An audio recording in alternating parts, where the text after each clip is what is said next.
नमस्कार. माझं नाव प्राजक्ता. खरं तर सकाळी मला कामावरती जायचंच नव्हतं. आज धुलीवंदन होतं, त्यामुळे घरी स्वयंपाक पाण्यात मी रमले होते. आणि आमच्या शेजापाजारी तर खूपच आनंदी लोक होते. सकाळ सकाळ चांगला जेवणाचा बेत होता. मात्र मालकाने सकाळीच मला फोन केला आणि म्हटले की प्राजक्ता, काय पण करून आज कामावर ये, आज स्वयंपाक करायचा आहे. मी नकोच म्हणत होते, मात्र त्यांनी खूपच विनंती केली आणि ते म्हटले की राहिलेला पगार पण देतो. बाई ग, ह्या आशेने मी गेले. पण मी किचनमध्ये स्वयंपाक करायला गेले होते. अचानक ते किचनमध्ये आले. बाई ग, आज त्यांना खूपच जास्त झाली होती. ते खूपच जास्त पिले होते. त्यांना काही सुचत नव्हतं. अचानक तोल जाणार तशी मी जवळ गेले आणि त्यांच्या मिठीतच ते मला तिथेच घेऊ लागले. आनंद. बाई ग, मी म्हटलं सोडा, मी तुमची बायको नाही. त्यावेळेस ते म्हटले मग तर अजूनच भारी झालं. तिथून उचलून सरळ घेऊन मला आतमधल्या रूममध्ये घेऊन गेले आणि बेडवरती बाई ग, सकाळ सकाळ त्यांनी चांगलाच कसा दिला ठेवून. पुढे काय घडलं तोच प्रसंग मी तुम्हाला सांगणार आहे. ही कथा आज सकाळीच माझ्यासोबत घडली आहे. लगेच मी तुम्हाला सांगते. तर चला मग कथेला सुरुवात करू. नमस्कार. मी प्राजक्ता आहे. तशी दिसायला मी एवढी काही देखणी नव्हते. अंगाने जरी अगदी साधी सरळ असले तरी मी स्वच्छ आणि व्यवस्थित राहत असायचे. मी घरकाम करून माझं घर चालवायचे. तसं हे काम मी फक्त नावाला करायचे. दिवसभर मला मिळेल ते मी काम करत असायचे.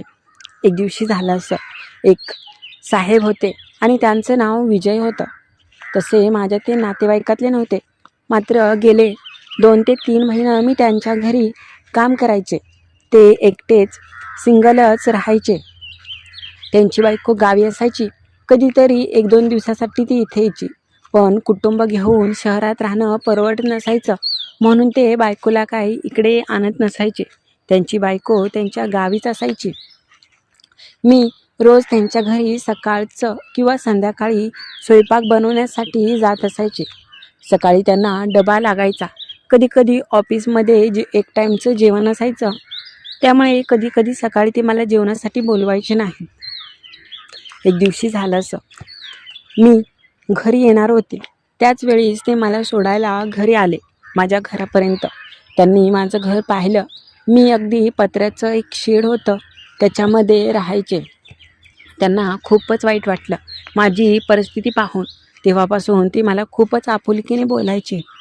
पैसे वेळेवर द्यायचे. मात्र 1-2 महिने झालं त्यांनी मला कामाचा पगारच दिला नव्हता. सकाळी अचानक फोन आला आणि मला म्हटले की आज स्वयंपाक बनवायचा आहे, आज जेवणाचा चांगला बेत आहे. मी म्हटलं की आज मला नाही जमणार. त्यावेळेस ते म्हटले की नाही, तुला यायलाच लागतंय. आज धुलीवंदन आहे आणि माझे मित्र पार्टी करण्यासाठी माझ्या रूमवर येणार आहेत. त्यांना जेवणासाठी मी खास तुझ्यासाठी बोलवले. तू स्वच्छ आणि खूपच चांगला स्वयंपाक बनवते. मी नाहीच म्हणत होते, मात्र ते म्हटले गेल्या वेळेचा राहिलेला पगार पण तुझा देतो, कारण की आज पैसे पण आहेत माझ्याजवळ, नंतर खर्चून जातील. आणि दुपारी तर मित्रांसोबत पार्टी आहे, त्याच्या आधी ये आणि तुझा पगार पण घेऊन जा. असं म्हटल्यानंतर मग मला राहवलं नाही. मी विचार केला की चला, पैसे पण भेटतील आणि आज काहीतरी नियोजन पण होईल. म्हणून मग मी सकाळी घरातलं लवकर उरकलं आणि 9 वाजताच त्यांच्या घरी आले. मालक त्यांच्या रूममध्ये झोपले होते. मी म्हटलं की मालक मी आले. ते म्हटले बरं. त्यांनी आधीच सगळा आणला होता किराणा. मी लगेच किचनमध्ये गेले, स्वच्छ भांडी केली आणि स्वयंपाकाची तयारी करू लागली. मी मात्र खूपच घाईमध्ये उरकत होते. त्यावेळेस ते मला म्हटले माझे मित्र बाहेरून थोडेसे येणार आहे, 2-3 ऑफिसमधले. ते येण्याआधी तू जा, कारण की त्यांचं वागणं खूपच वेगळं आहे, ते तुला आवडणार नाही. मी म्हटलं की बरं. म्हणून मी स्वयंपाकात गुंतले होते. ज्यावेळेस पण बोलता बोलता किचनमध्ये आले, मी खूपच आश्चर्यचकित झाले. बाई ग, ह्यांची अवस्था खूपच वेगळी झाली होती. मला असं वाटलं सकाळ सकाळच ह्यांनी घेतले आहे. त्यांना उभंसुद्धा राहता येत नव्हतं. ते बाजूला उभं राहून फक्त मला पाहत होते, पण काही बोलत नव्हते. अगदी एखादा शब्द बोलायचे, ते पण त्यांच्या तोंडून काही कळत नव्हतं. माझी थोडीशी साडी बाजूला गेली होती आणि माझ्या गोऱ्यापान आणि नितळ असणाऱ्या त्या कमरेवरती एक काळा तिळ होता. ते त्यालाच पाहत होते की काय माहीत नाही. मात्र त्यांची नजर जिथे होती ते पाहून मीच लाजले होते. मी मात्र स्वयंपाकात गुंतले होते. भाजी टाकली आणि भाकरी पण 2-4 करून घेतल्या. ते म्हटले की तुला माहीत आहे का? मी म्हटलं काय? अगं, मी बायकोपासून लांब राहतो. रोज मला तिची आठवण येते. बायको पण रोज संध्याकाळी फोन करते. संध्याकाळी फोन केल्यानंतर मला नाही राहवत. असं वाटतं की आताच तिच्या जवळ जावं, पण काय करणार? हे ऐकून मी खूप आश्चर्यचकित झाले आणि त्याच्यावरून समजलं की त्यांना बायकोपासून लांब राहून किती त्रास होतोय. रोज बायकोची आठवण येते. मी म्हटलं हो, ते तर आहेच हो. अहो, तुम्ही तरुण आहात आणि मॅडम पण किती सुंदर दिसतात, त्यामुळे तर होणारच तुम्हाला आठवण. हो, ते नाही गं, पण मी तिथे होतो तेव्हा रोज मी आनंद घ्यायचो तिच्यासोबत आणि रोज संध्याकाळी 2 ते 3 वेळा तर आमच्यामध्ये व्हायचं. हे ऐकून मी खूपच लाजले आणि मी माझ्या स्वयंपाकातच गुंगून गेले. मी नुसतं हां आणि नाही ह्या शब्दामध्ये उत्तर देत होते. आज त्यांना खूपच झाली होती आणि त्याच्यामध्येच ते असे बोलत होते. त्यावेळेस ते म्हटले की एक बोलू का? मी म्हटलं हां. आता खरं तर मला उभंसुद्धा राहता येत नाही. तुला एक खरं बोलायचं आहे. तू रोज कामाला घरी येते, पण तुला बघून काय माहीत मला खूपच बरं वाटतं आणि कधी वाटतं मी तुझ्यासोबतच आनंद घ्यायला पाहिजे. मी म्हटलं हे बघा मालक, मी तशी बाई नाही. तुम्ही माझ्याबद्दल तसा विचारसुद्धा करू नका. मला हे असलं अजिबात आवडत नाही. मी नकार दिलेला पाहून ते खूपच नाराज झाले. काय बोलू ते समजत नव्हतं. थोडा वेळ तिथेच वाट पाहिली. ते माझ्या आसपास फिरत होते आणि फक्त डोळ्यामध्ये माझं सौंदर्य सामावून घेत होते. माझा स्वयंपाक तर झाला होता. राहिलेली मी स्वयंपाकाची सगळी भांडी स्वच्छ पण केली आणि नेमकीच मी कामावरून जाणार आणि त्यांना पैसे मागणार. अचानक ते तिथून जात होते. अचानक त्यांचा तोल जायला लागला हे पाहून मी त्यांच्याजवळ गेले आणि त्यांना सावरलं. अहो, काय करताय? पडताल म्हणून. मात्र त्यांचं डोकं माझ्या खांद्यावर टेकलं आणि क्षणात असं काही घडलं की मी खूपच जवळ गेले. आम्ही दोघं एकमेकांच्या मिठीतच. बाई गं, मी सावरलं म्हणून, नाहीतर त्यांना लागलं असतं असा मी विचार करत होते. मात्र पाहिलं त्यांचा हात नको तिथे होता. एक हात पुढे तर एक हात नको तिथे. मी म्हटलं अहो, पण हळूहळू मला जाणवू लागलं ते काही वेगळंच करून आनंद घेत आहेत. सुरुवातीला मला वाटलं की त्यांना कदाचित जास्त झाली, त्यामुळे काहीच सुधरत नसेल.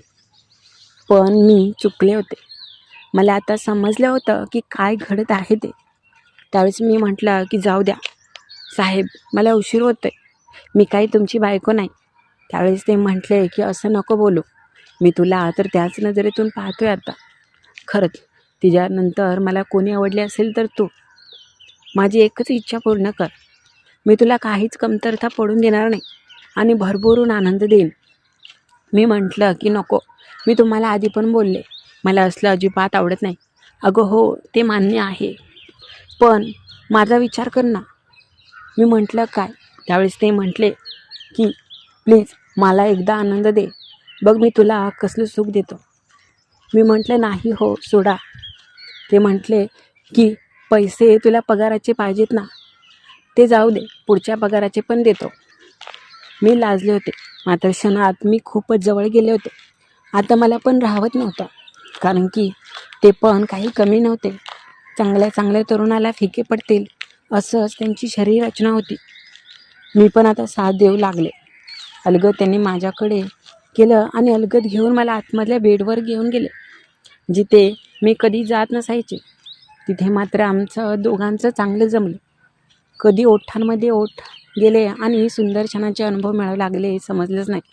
ते म्हटले आज सकाळपासून मला अगदी चैनच पडत नव्हता, कारण की दरवर्षी मी माझ्या घरी असतो आणि ह्या दिवशी नेमकी सुट्टी असली की सकाळपासूनच माझं चालू होतं. बायको तर म्हणते की हा दिवस म्हणजे माझ्या आयुष्यातला खरंच खूपच जवळचा दिवस, कारण की दिवसभर खूपच सुख मिळतं. सकाळीच तिचा फोन झाला. मात्र कामाला जास्त दिवस सुट्टी नाही. घरी येण्या जाण्यातच सगळा दिवस निघून जाईल. म्हणून मग मी इथेच रूमवरती थांबलो. खरं तर तुला इथे बोलवण्याचं कारणच हे होतं की सकाळ सकाळ तुझ्यासोबत काही मिळालं तर. पण खरंच माझं नशीब आहे की तू आज माझ्या खूपच जवळ आहे. असं म्हणून ते आनंद घेऊ लागले. मी पाहत होते. सुरुवातीला मला खूप लाज वाटत होती, पण हळूहळू चांगलाच त्यांच्यामध्ये बदल होत होता. चांगलाच ते मला आनंद देऊ लागले. मग मी पण त्यांना म्हटलं की जे पण करायचं आहे ते अगदी मापात आणि प्रेमाने करा. मी कुठेच नाही चालले, मी इथेच आहे.